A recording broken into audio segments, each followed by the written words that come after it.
અમરેલીના ધારાસભ્ય કૌશિકભાઈ વેકરિયા ઇતિહાસમાં પ્રથમ વખત ડીએમએફ એટલે કે ડિસ્ટ્રિક્ટ મિનરલ ફંડમાંથી ₹5 કરોડની ગ્રાન્ટમાંથી એપીએમસીને અપાતા જ અમરેલીનું આધુનિક માર્કેટયાર્ડ હવે વધુ સુવિધાસભર બનશે, જેનો સીધો ફાયદો ખેડૂતોને થશે। વર્ષ 2017માં પ્રધાનમંત્રી નરેન્દ્ર મોદીના હસ્તે ખુલ્લું મુકાયેલું છે અમરેલીનું આધુનિક એપીએમસી 80 વીઘા જમીનમાં પથરાયેલું છે। અમરેલી એપીએમસીમાં અમરેલી સિવાય આસપાસના જૂનાગઢ, ભાવનગર, ગીર સોમનાથ જિલ્લાના ખેડૂતો પણ પોતાની જણસો વેચવા માટે આવે છે, જેના કારણે આ માર્કેટયાર્ડ હવે વધુ 40 વીઘા જમીનમાં વિસ્તારવામાં આવી રહ્યું છે। અમરેલી માર્કેટયાર્ડમાં હાલ હવે અંદાજે 13 કરોડના ખર્ચે 2 લાખ ચોરસ ફૂટનો વિશાળ શેડ બની રહ્યો છે, ત્યારે અમરેલી એપીએમસીમાં આવતા ખેડૂતોની સુવિધામાં વધારો થાય છે, તે માટે અમરેલીના ધારાસભ્ય અને ગુજરાત વિધાનસભાના નાયબ મુખ્ય દંડક કૌશિકભાઈ વેકરિયાએ ડિસ્ટ્રિક્ટ મિનરલ ફંડમાંથી ખાસ કિસ્સામાં અમરેલી એપીએમસીને 5 કરોડની ગ્રાન્ટ અપાવી છે, જે કદાચ ગુજરાતમાં પ્રથમ વખત ઘટના બની છે। અમરેલી એપીએમસીમાં 5 કરોડની ગ્રાન્ટ ફાળવવામાં આવતા જ હવે આધુનિક યાર્ડ આધુનિક બનશે અને અમરેલી એપીએમસીના પૂર્વ ચેરમેન અને વર્તમાન ડિરેક્ટર પીપી સોજિત્રાએ જણાવ્યું હતું કે અમરેલીના રાજકીય ઇતિહાસમાં કોઈ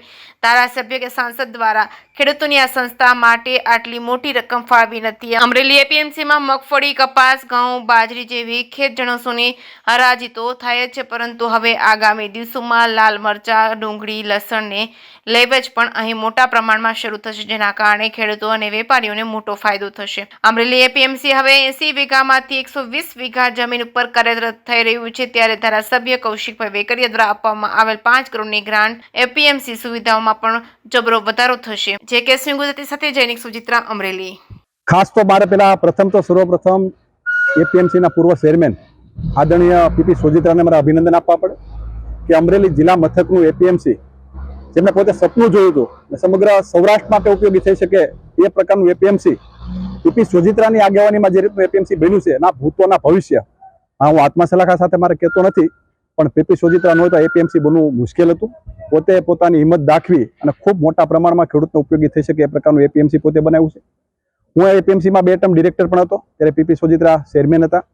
હું ડીએમએફની ગ્રાન્ટ જે આવે ડિસ્ટ્રિક્ટ મિનરલ ફંડ એમાં હું અત્યારે સભ્ય છું, ધારાસભ્યમાં સભ્ય હોય છે, જે અમરેલી જિલ્લાના વિકાસ માટે ગ્રાન્ટ ફાળવવાની થતી હોય છે, ધારાસભ્ય, સંસદ સભ્ય અને કલેક્ટર એમની આ કમિટી મળતી હોય છે। ત્યારે પીપી સોજિત્રાએ મારી પાસે માગણી નહોતી કરી, પણ હું ખેડૂતના દીકરા તરીકે મને ખ્યાલ હતો કે પીપી સોજિત્રા એપીએમસીમાં જે રીતના કામ કરી રહ્યા છે એ યાર્ડમાં મારાથી જે મદદ થાય એ મદદ કરવી જોઈએ। ખાસ કરીને ભારતીય જનતા પાર્ટીની સરકાર જે રીતે ખેડૂતો માટે કામ કરી રહી છે, આ ડિસ્ટ્રિક્ટ મિનરલ ફંડમાંથી પ્રથમ મેં 1 કરોડની ગ્રાન્ટ સજેસ્ટ કર્યું કે એપીએમસી અમરેલી માટે આ ગ્રાન્ટ આપવી જોઈએ, જેથી કરીને એપીએમસીમાં જે રીતના કામો થઈ રહ્યા છે ક્વોલિટી સાથે થઈ રહ્યા છે એ પણ મારે કહેવું પડે। અને ખાસ કરીને અત્યારે તમે જોઈ રહ્યા છો જે ડોમમાં આપણે ઊભા છીએ એ ડોમમાં 400 બાય 500નો ડોમ 2 લાખ સ્ક્વેર ફૂટ જેવડો ડોમનું બાંધકામ અત્યારે ચાલુ છે, શેડનું કામ ચાલુ છે।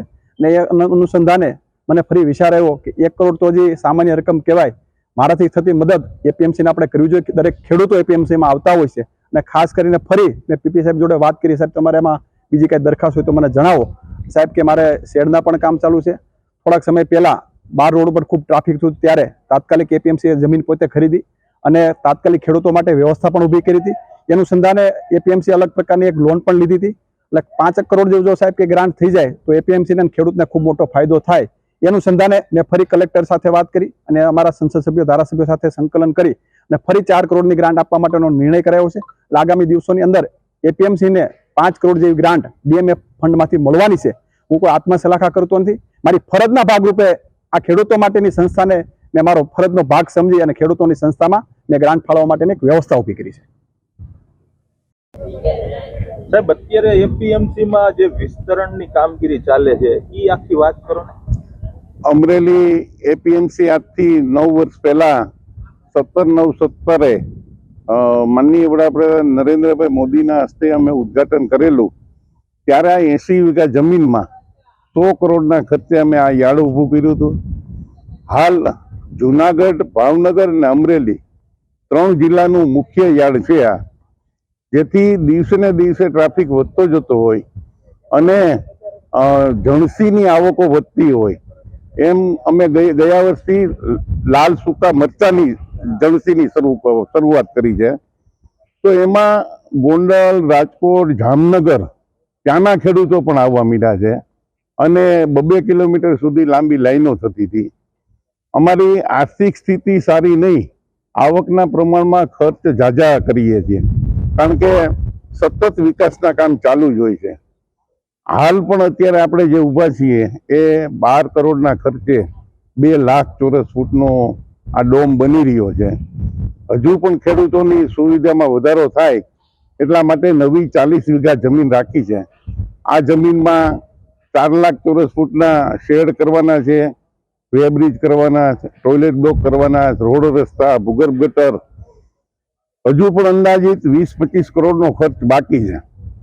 એવા સંજોગોમાં જ્યારે મને લગભગ 40 વર્ષ પોલિટિક્સમાં સક્રિય રીતે જોડાયેલો છું, તો મારી જેવા અનેક કાર્યકર્તાઓને પણ આજ સુધીમાં ખબર નહોતી કે આ DMF એટલે કે ડિસ્ટ્રિક્ટ મિનરલ ફાઉન્ડેશનની આવી ગ્રાન્ટ હોય. ત્યારે વણમાગી કૌશિકભાઈએ પહેલા 1 કરોડની ગ્રાન્ટ આપી અને એને અહીંના ચાલુ વિકાસ કામો જોયા, જેથી એને સામેથી બીજી 4 કરોડ રૂપિયાની આપવાની વાત કરી. એટલે કે 5 કરોડ રૂપિયાની આ ગ્રાન્ટ આપી. આજ સુધીમાં આટલા વર્ષોથી ગુજરાતમાં મેં ક્યાંય સાંભળ્યું નથી કોઈ પણ પાર્ટીના ધારાસભ્ય કે સંસદ સભ્યએ આ DMFની ગ્રાન્ટમાંથી કોઈને રકમ ફાળવી હોય. તો આજ સુધી આ રકમો કેવી રીતે ફાળવણી કરતા હશે એ પણ ચર્ચાનો વિષય થયો છે.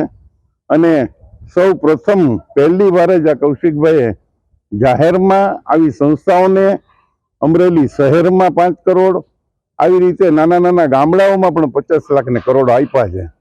ત્યારે હવે આ APMCનો જે પોતે આ APMCમાં ડાયરેક્ટર રહી ગયા છે અને ખેડૂતોના હિતાર્થે એને જે ગ્રાન્ટ આપી છે એમાંથી અમે અદ્યતન મરચા માટેનું અને ડુંગળી લસણ માટેનું નવું યાર્ડ ઊભું કરશું.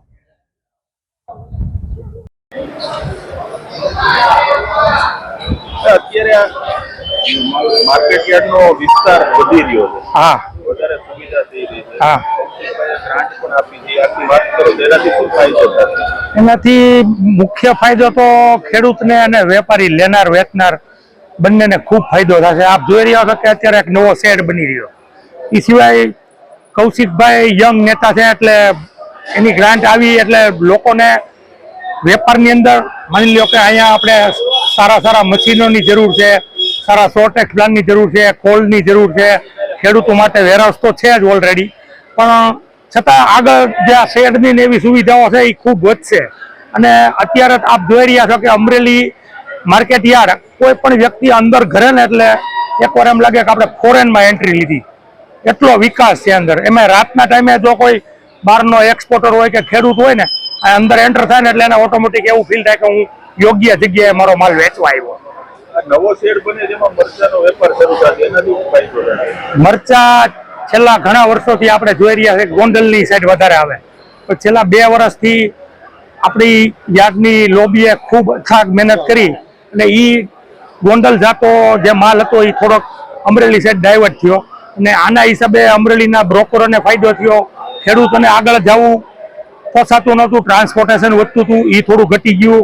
બહારથી અહીંયા આપણા યાર્ડના ચેરમેન PP સાહેબે બહારના વેપારીઓને ખૂબ પ્રેરિત કરી, ઓછા ભાવે દુકાનો આપી, સવલતો આપી અને ગમે એમ કરીને અમરેલી તેનો પ્રોજેક્ટ ચાલુ કરે એવા પ્રયત્ન કરી અને ખેડૂતોને પણ ઘણા ઊંચા ભાવો જેમ ગોંડલ જેવા એ મળે છે.